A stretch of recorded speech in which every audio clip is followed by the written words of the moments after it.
In 2011, the peaceful village of Dai Xi, Anhui Province, became the epicenter of a horrific crime when residents discovered a partially decomposed body in an organic compost bin.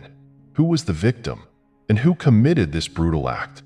What motive lay behind this heartbreaking tragedy? When the victim was identified as Zhou Li Qing, a young, beautiful woman with a web of mysterious relationships, the truth began to emerge, taking the case from one shocking revelation to another. A story filled with emotion, unpredictable twists, and an earth-shattering conclusion. Stay with us until the end of this story to uncover the dramatic sequence of events behind this chilling case.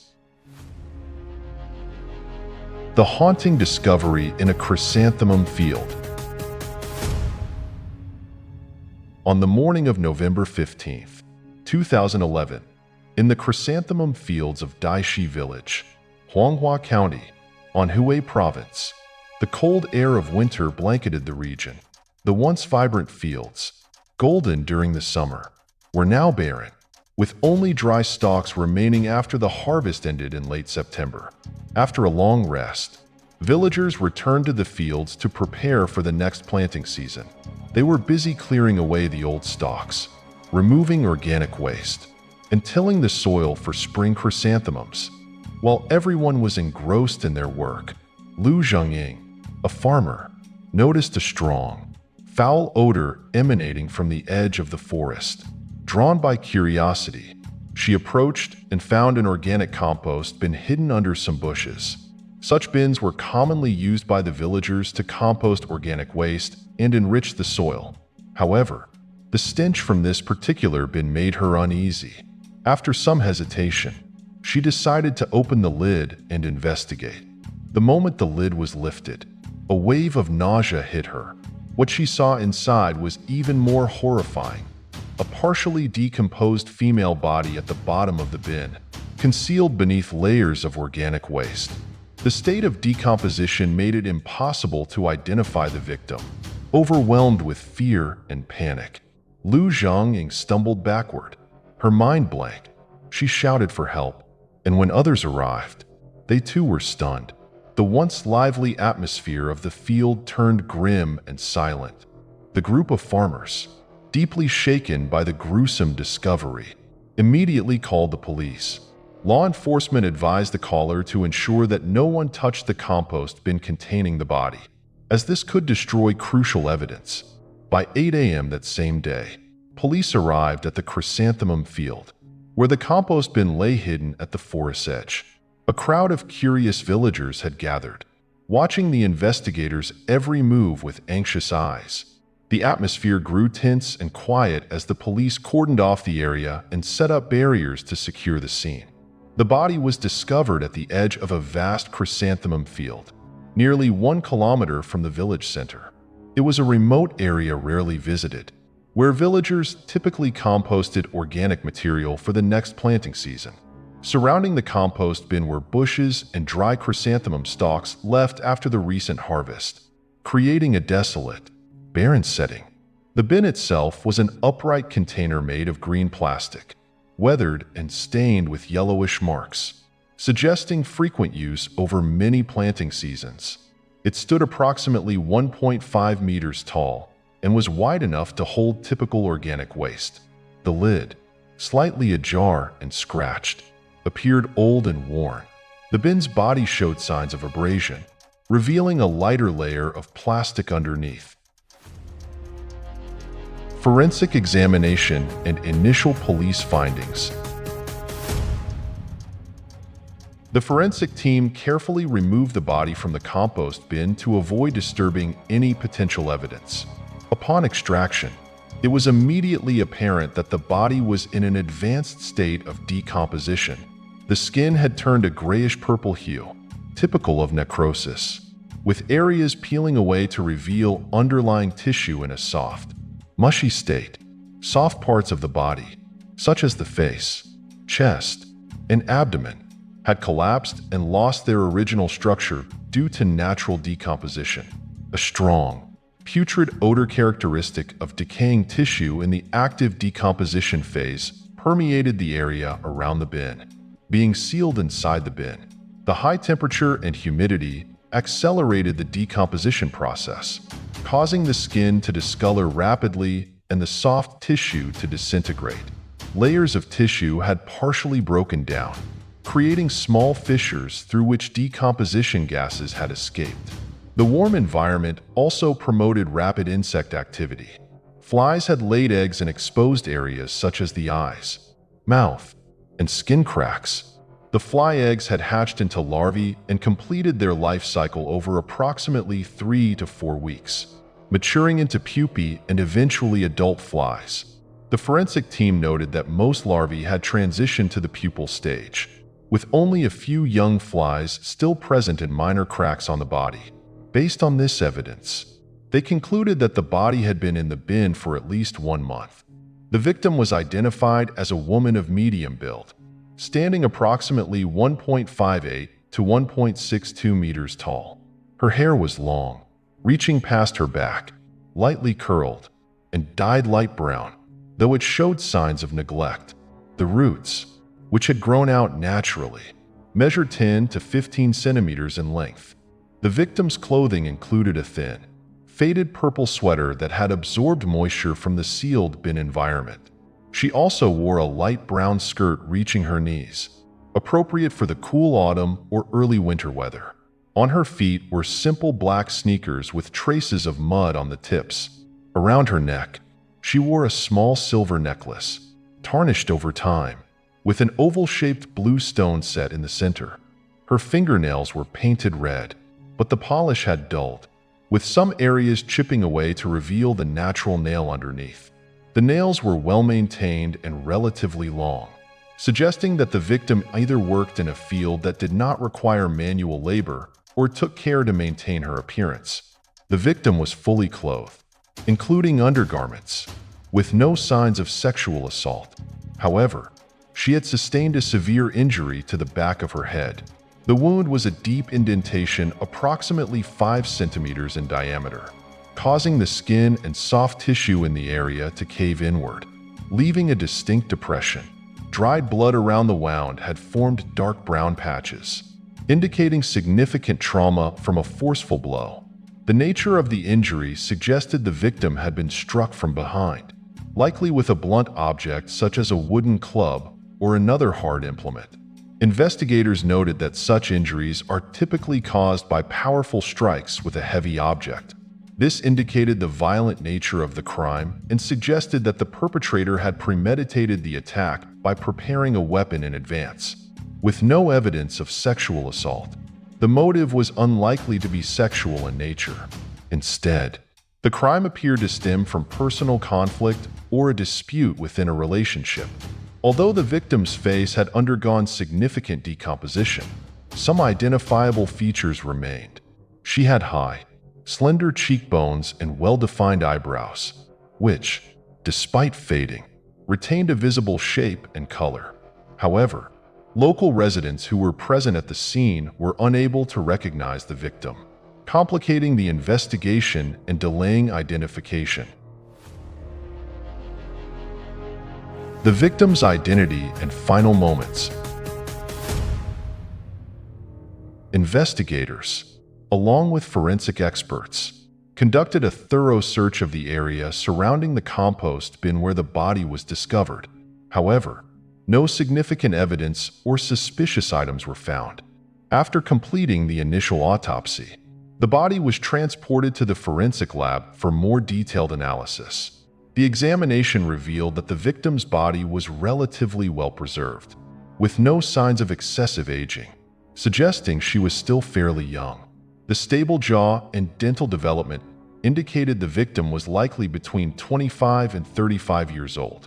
Identifying the victim became the police's top priority.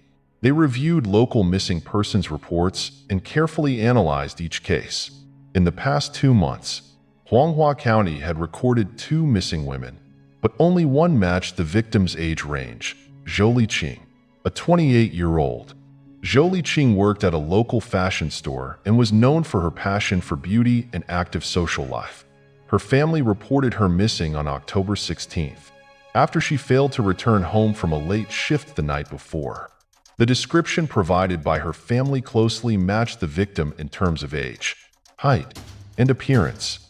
Authorities contacted Zhou Li Qing's family to assist in identification through facial features, physical characteristics, and the silver necklace found on the body. Her family confirmed that the victim was indeed Zhou Li Qing. Following the identification, the police launched an in-depth investigation into Zhou Li Qing's life, work, and social relationships. She was described as an attractive woman who was well regarded in her community, living with her parents as the youngest of 3 siblings. She worked not only as a sales assistant at the fashion store, but also modeled for the store's new collections. Interviews with colleagues and friends painted a picture of Zhou Li Qing as a friendly and well-liked individual, though her success and prominence occasionally sparked jealousy from others. The investigation also uncovered a past short-term relationship with a man named Guang Min, which had ended poorly. Guang Min was known for his temper and jealousy toward Li Qing. Colleagues at the fashion store stated that Zhou Li Qing showed no unusual behavior before her disappearance. She remained cheerful, sociable, and engaged in friendly conversations throughout her shift. After finishing her shift around 9 p.m. on October 15th, Zhou Li Qing bid farewell to her co-workers and left the store on her motorbike, taking her usual route home. Everyone assumed she would arrive safely as she always did, but it turned out to be the last time anyone saw her alive. The fashion store where she worked had a surveillance system at the entrance. After learning the time of her departure, the police reviewed the footage. The video showed Zhou Li Qing leaving the store at approximately 9:05 p.m. on October 15th, riding her motorbike away from the area. The clothes she was wearing in the footage matched the clothing found on her body. The surveillance footage showed no signs of her being followed or any unusual activity near the store before she left. This marked the beginning of a series of questions about what had happened to her on her way home, setting the stage for a deeper investigation into the tragic end of Zhou Li Qing's life. Clues from surveillance cameras. The first suspect emerges. Zhou Li Qing's home in Huangzhou village was about 6 kilometers from Dai Xi village, where her body was found. The route from the fashion store where she worked to her home spanned approximately 10 kilometers, a 15 to 20-minute journey at average speed. According to her family, Li Qing drove slowly and usually arrived home around 9:30 p.m. Dai Xi village lay along her usual route home, making it a possible location where she might have encountered trouble or been attacked before her body was moved to the site where it was discovered. Police deployed teams to review surveillance footage along the route from the fashion store to her home. The last confirmed sighting of Li Qing was at 9:15 p.m. on October 15th, captured by a camera at a roadside hardware store. The initial hypothesis was that Li Qing met with an incident after 9:15 p.m. during her journey home. The road she took had long stretches of sparsely populated or uninhabited areas, increasing the likelihood of her being targeted in a crime while passing through these isolated spots. During their analysis, police identified a suspicious detail. At the time Li Qing appeared on the hardware store's camera, a man on a motorbike was riding slowly and closely beside her. The man wore a dark jacket and a helmet, making identification difficult. His proximity to Li Qing raised suspicions that he might be connected to her disappearance. Due to the camera angle, police were unable to capture the motorbike's license plate but noted its shape, color, and design. This detail became a critical lead in the investigation. After finishing her shift around 9 p.m., Li Qing left the fashion store on her motorbike, taking her usual route home. The hardware store camera recorded her passing by at 9:15 p.m., but she never made it home. Upon further examination of the footage, police focused on the man riding close to Li Qing at that time. Zoomed images showed he wore a dark jacket and helmet. Interviews with locals near the area helped identify the man as Lu Suzhou, a 45-year-old with a notorious reputation in the community. Lu Suzhou was divorced, lived with his elderly parents, and was frequently scolded for his lack of work ethic. He was infamous for harassing women, often following them on the road regardless of the time of day. Despite receiving warnings, Lu continued his behavior, making him a source of discomfort for many in the area. Lu's presence near Li Qing at such a critical time drew police attention. When summoned for questioning, he appeared nervous, with trembling legs and evasive eyes, further raising suspicions. Initially, he denied knowing Li Qing, but his hesitant and unclear responses only deepened police doubts. Confronted with zoomed images from the surveillance footage, Lu admitted to lying. He confessed that he knew Li Qing because she frequently passed through the village's main road. He admitted to following her that night, intending to proposition her for a night together.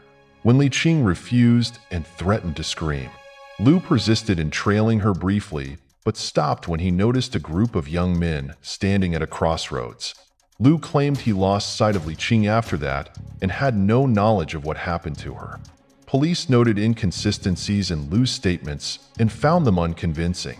They decided to investigate him further while continuing to gather evidence. Lu's parents stated that he had been behaving normally and showed no suspicious signs recently. They confirmed that Lu often went out on his motorbike, wandering aimlessly, possibly to pass time or escape the stifling atmosphere at home. Police conducted a thorough search of Lu's house, focusing on his private bedroom, but found no incriminating evidence. When questioned about his whereabouts after encountering Li Qing that night, Lu stated that he continued wandering alone in the area, with no alibi or witness to verify his movements during that time. Lu remained a prime suspect. The second suspect, the victim's ex-boyfriend. During the investigation, the police uncovered a past romantic relationship between Zhou Li Qing and her ex-boyfriend. Li Guangmin was described as a strong-willed but sometimes possessive individual. After their breakup, Guangmin repeatedly tried to contact Li Qing and mend their relationship, but to no avail. Li Qing's friends revealed that she often felt overwhelmed by Guangmin's incessant calls and messages, leading her to block his number and change her phone number to avoid his persistence. The reason for their breakup stemmed from Li Qing's perception that Guangmin lacked ambition. Although their relationship had once been close, their differing life goals ultimately led Li Qing to end it. Recognizing this, Guangmin attempted to improve himself by leaving his hometown to pursue work in the city, hoping to prove his worth and win back Li Qing's affection. After nearly a year of hard work, Guangmin returned to their hometown with a decent amount of savings and valuable gifts, including gold jewelry, in hopes of impressing Li Qing. However, his return did not sway her decision. Li Qing rejected his offer to rekindle their relationship, stating that material gifts could not compensate for the shortcomings in their previous relationship. Realizing that his efforts had been in vain, Guangmin fell into a state of despair. He lost interest in city life and decided to return to Hangzhou, their shared hometown. The police saw Guangmin's return as a suspicious factor and investigated him further. Li Qing's parents told investigators that Guangmin was persistent, frequently visiting their home on weekends in the hope that they could convince their daughter to reconsider.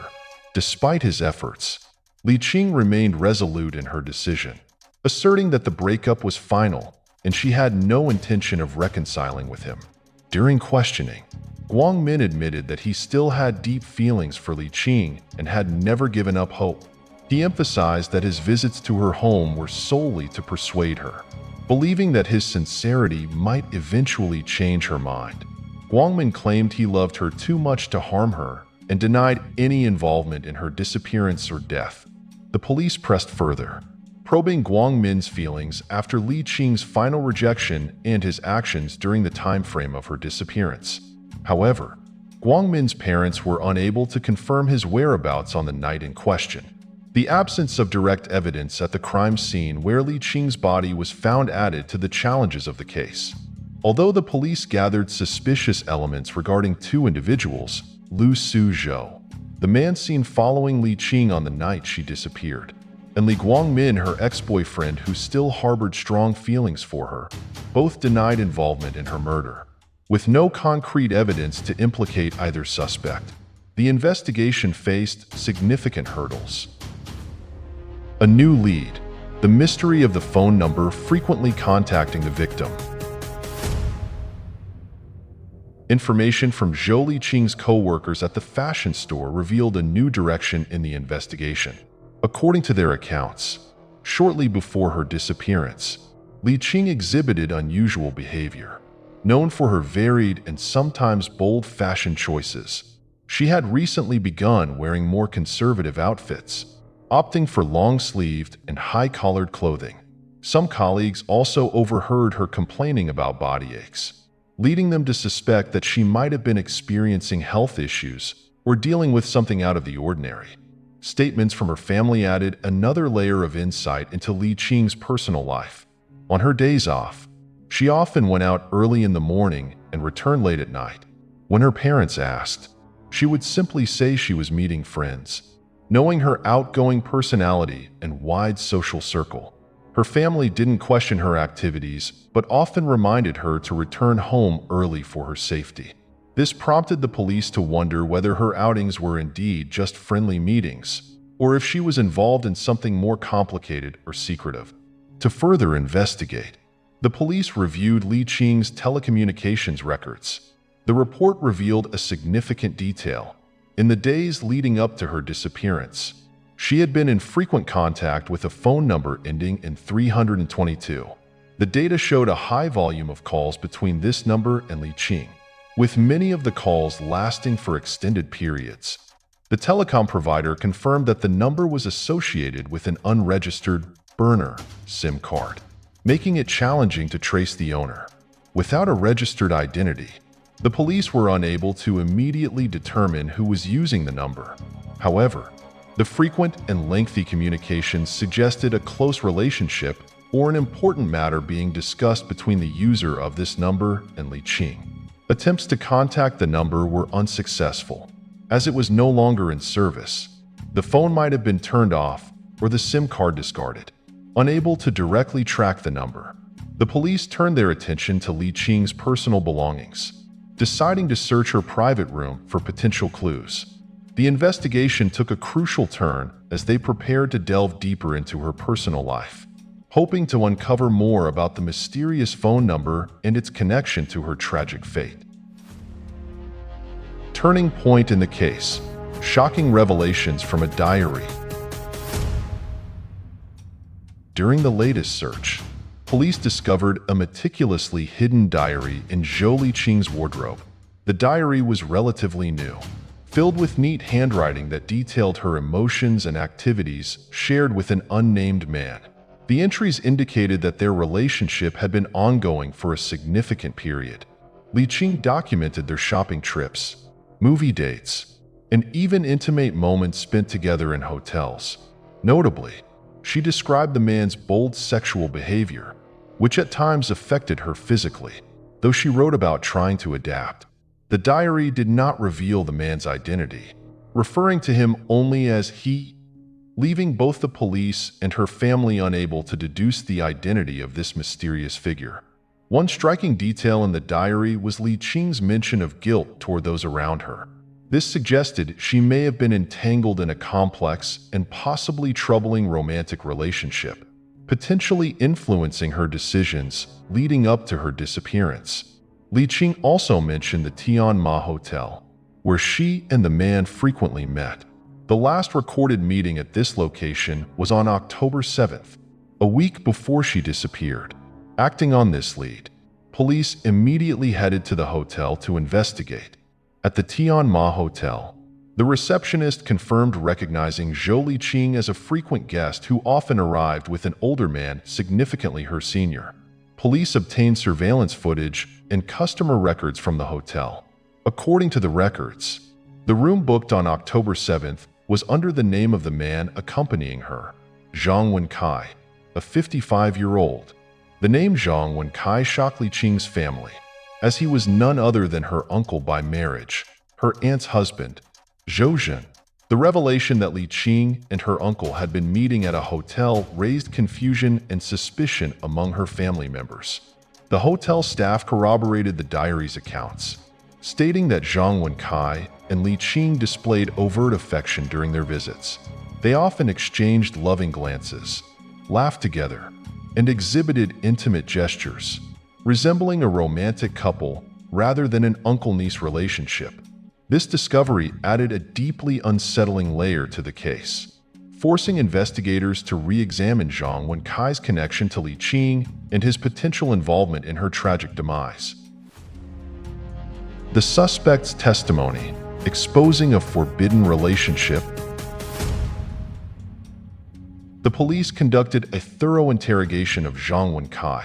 Initially, he calmly insisted that his relationship with Zhou Li Qing was strictly that of an uncle and niece. However, when the police mentioned the Tianma Hotel, Zhang visibly faltered, his gaze shifting nervously, unable to conceal his unease. When confronted with surveillance footage showing his presence at the hotel with Li Qing and their intimate behavior, Zhang finally admitted to having a secret romantic relationship with her. He revealed that he used a burner SIM card to communicate with Li Qing to avoid detection. Zhang confessed that their relationship began during Li Qing's visits to his home. He claimed he was drawn to her beauty and youth, and despite knowing it was wrong, he found himself unable to resist her allure. They kept the relationship a secret to protect their families and their reputations. At 55 years old, Zhang Wenkai was a prominent figure in the region, owning a successful livestock feed manufacturing business. Despite his family's strong financial standing, Zhang's personal life was fraught with conflict. His relationship with his wife, Zhou, had been cold and strained for years. Zhou lived with Zhang and their youngest son, 25-year-old Zhang Wangchong, in an atmosphere of persistent tension and unhappiness. The investigation uncovered that the clandestine relationship between Zhou Li Qing and her uncle, Zhang Wenkai, significantly complicated the case. Li Qing's diary revealed that she frequently met Zhang in secret, and it was evident that she struggled with feelings of guilt toward her family. This inner turmoil could have been a catalyst for the tragic chain of events. During the interrogation, Zhang vehemently denied any involvement in Li Qing's death, claiming he was not in the area on the night of the murder. He stated that he had traveled to another city with an employee named Zhong to source new suppliers. This alibi was subsequently verified, temporarily clearing Zhang of suspicion.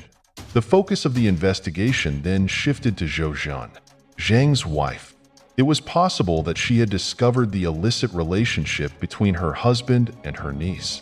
Zhou's cryptic remarks, cold demeanor toward her husband, and visible unease under scrutiny made her an increasingly likely person of interest.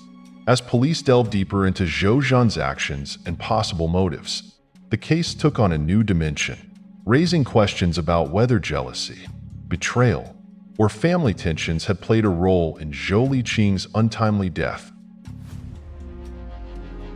The confession of the perpetrator and the final verdict. A key detail emerged when Xu Lushi, a neighbor of Zhou Zhan, reported hearing a loud argument from Zhan's house one night about a month prior.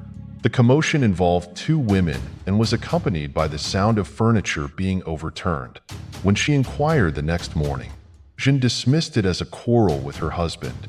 The police obtained a warrant to search Zhan's house.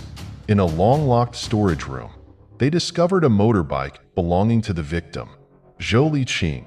The bike had been covered with a tarp, partially repainted, and unused. This discovery led to Zhan's arrest for further questioning. Initially, Zhan denied any involvement in Li Qing's death. However, under mounting pressure and confronted with irrefutable evidence, she eventually confessed to the crime.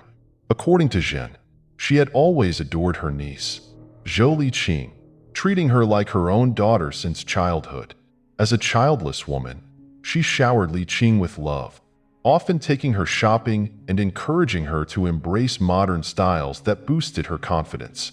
When Li Qing struggled to find a job after high school, It was Zhan who helped her secure a position at a friend's fashion store. Li Qing often sought her advice during difficult times, and Zhan became a pillar of support for her niece. However, Zhan's deep affection for Li Qing turned to betrayal when she discovered her niece's clandestine affair with her husband, Zhang Wenkai. One day, Zhan happened to see Li Qing and Zhang holding hands while shopping. Their intimate gestures left her in shock. At first, she tried to convince herself it was a misunderstanding, but her suspicions grew as she observed their interactions. She eventually confirmed that they had been meeting secretly at hotels. Realizing the affair explained her husband's coldness toward her, Zhan decided to confront the situation rationally. On the evening of October 15th, she invited Li Qing to her house. From the moment Li Qing arrived, the atmosphere was tense. Zhan, silent and scrutinizing, waited for her niece to confess. Li Qing denied any wrongdoing, but when Zhan presented photographs of her and Zhang together, Li Qing had no choice but to admit the affair. In an emotional outburst, Li Qing confessed her passionate love for Zhang and even begged Zhan to divorce him, claiming that if their marriage was loveless, she should step aside. Li Qing's words struck Zhan like a dagger. Overcome with rage, she grabbed a wooden plank from the corner of the room and struck Li Qing on the back of the head. Li Qing collapsed to the floor. Motionless, panicked, Zhan called her son, Zhang Wangchang, and explained what had happened. When Wangchang learned of the incident, he was furious at his cousin, whom he had once admired, for destroying his family. Under the cover of night, the mother and son placed Li Qing's body in an organic waste bin and disposed of it in a nearby chrysanthemum field. Zhou Li was sentenced to 25 years in prison for murder with mitigating circumstances, while Zhang Wangchang received a 3-year prison sentence for aiding in the concealment of the crime. What are your thoughts on today's case? Share your opinions in the comments below to join the discussion. Don't forget to like and subscribe to our channel to stay updated on more intriguing cases worldwide. Goodbye, and see you in our next video.